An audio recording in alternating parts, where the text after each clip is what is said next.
I'm Wade Hanna with First Business Bank, and today I'm going to show you how to build a new user account in internet banking. After you've logged in, you're going to go to the Administration tab, User Administration, and then click on the link that says Add User. You'll need a user ID and a temporary password. The password will be just a one-time password that'll get your new user in the very first time, and then that user will be queued to generate their own password.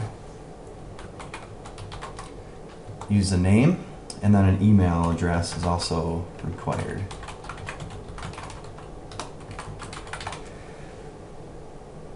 The additional information field, again, is optional, but you might put in something like a job title or a job description.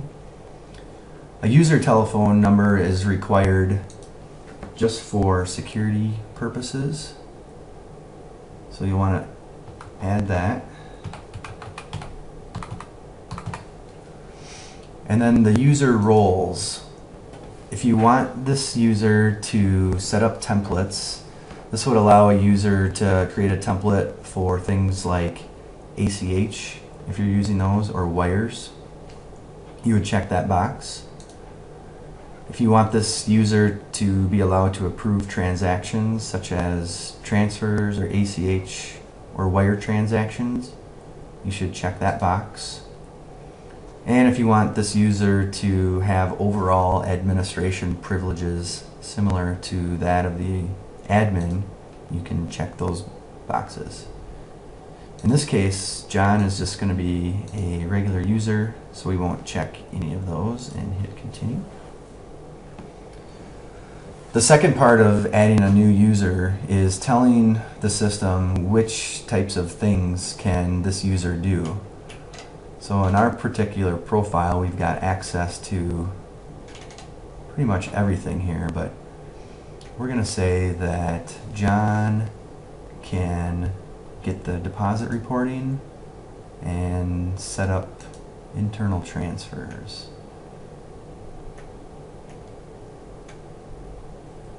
And information reporting.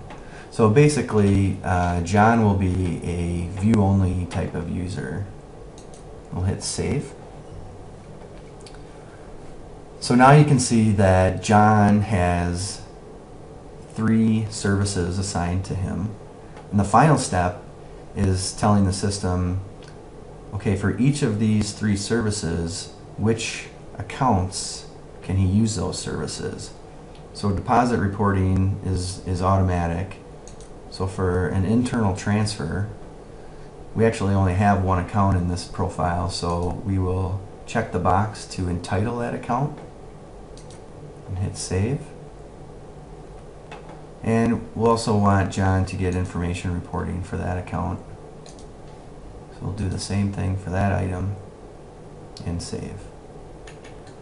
Just to verify, if you want to go back to administration and user administration, now you see we've got the administrator and we've also got John set up as a user. So now when John goes in to log in for the very first time, he'll need your company ID, which is the same as the administrator, the username that you've just given him, JDoe, and then that temporary password that you gave him. And once he signs in, he'll be queued to change that password, and then he'll be able to use the system.